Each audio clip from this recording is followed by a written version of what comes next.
So that's kind of where I wanted to go. So I'm going to now move things over to the Q&A section. And if there are questions, please feel free to put that into the Q&A box. I see we do have some questions, so I'm going to pass it back over to Trey, and we can kind of get into that Q&A.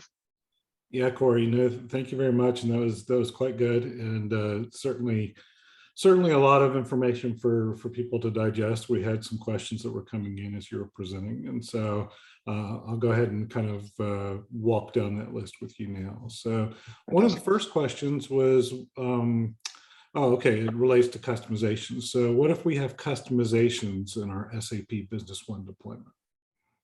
So every single customer has customizations or has, UDFs and so forth, and we provide the ability to add in any of those fields or UDFs or what have you into the solution.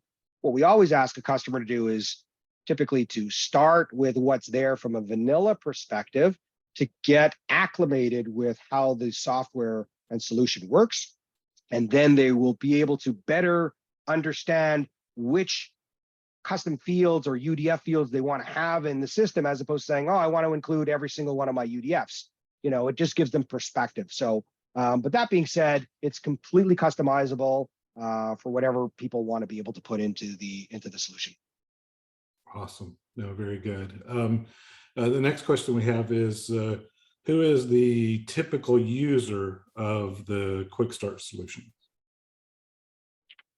So we typically sell to the Office of Finance, and the Office of Finance is where it normally starts because they are typically the ones that control the purse strings, but also they are the users that feed that information to the rest of the organization. So they are the ones that are typically creating the reports and delivering that information, because they also like to make sure that the information is accurate.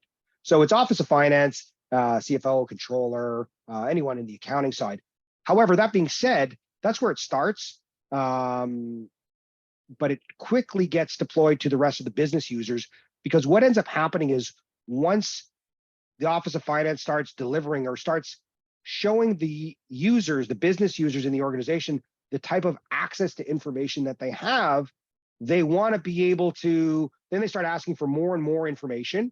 And then what ends up happening is the Office of Finance says, you know what, I might as well just give you access to the reporting environment, the dashboarding environment, so that you can do it yourself, because I don't want to be your report writer. It's intuitive enough, it's easy enough for you to use. Here it is, we'll just deploy a license over to you. Gotcha.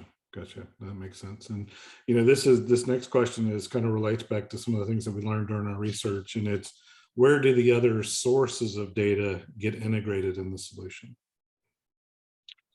Well, other data sources, that are going to get integrated into the solution, there could be Excel spreadsheets, there could be other third-party CRM, whether it be like a Salesforce or some other third-party data source that customers have implemented, or maybe there's even another add-on that the customer has with regards to SAP Business One that they want to be able to report on that data as well.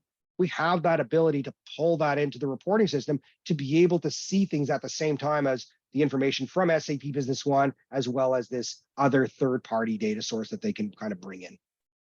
Gotcha. Oh, very good.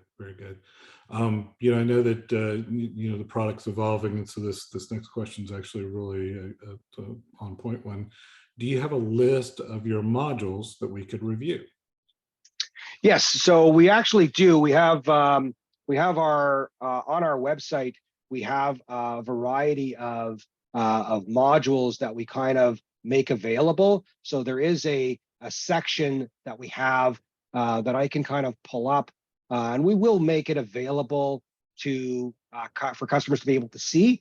But as you see on, I'll go back to sharing my screen right now just so that you can kind of see it.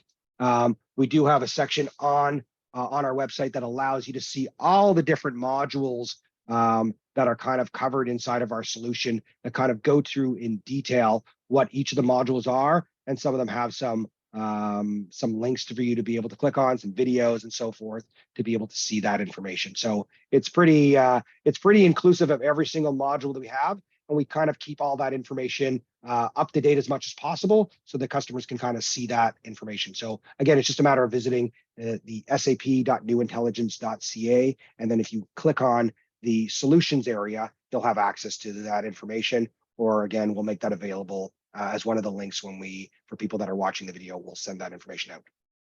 And it looks like the last question that we have, and it's certainly one of my favorites, is how long until our users would be doing their own reporting? So it's a great question, and it reminds me of a quote that one of my customers said to me. It was actually the CEO of the company basically said this to me. He said, "Corey, what you showed me," he said, "what used to take me 20 hours now takes me 20 minutes." And I always thought that's such a resonating quote. He just said it off the cuff, and I told him when he said it, I said, I've got to use that in all my presentations because it's such a compelling thing to hear. What we do is we provide the user training to customers. And to be quite honest, it's so intuitive of a tool that sitting down with someone, even for the first 15, 20 minutes, they'll get acclimated and they'll start figuring it out. But we provide that full user training to the end user to be able to start doing things right away. So to be quite honest, it's pretty quick in terms of them being able to pull up that information. Corey, I think, I know that we're at the end of the questions here, but just a quick comment. I think that ability to have a very usable platform quickly is something that we heard repeatedly throughout our research. That people were struggling with, tool sets that maybe they'd made a decision for, or they'd made a decision for another product like SAP Analytics Cloud that really didn't bring any solution with it. It was just another tool. And that's, I think, one of the greatest things about your QuickStart for SAP Business One. So Perfect. Thank you. with that, I know that you probably want to throw up a slide here just to let people know how they can learn more. And there we go. Yeah, so this is my contact information, as well as visit sap.newintelligence.ca. It'll cover all the information that you'll be able to see in terms of whether it be white papers, videos, demos, and so forth, as well as our contact information is there as well. So feel free to reach out to us. Be more than happy to do a personalized presentation so you can ask any particular questions that you might have that you didn't want to ask during this webinar. I'd be more than happy to take those things offline, and I look forward to the opportunity to speaking to you.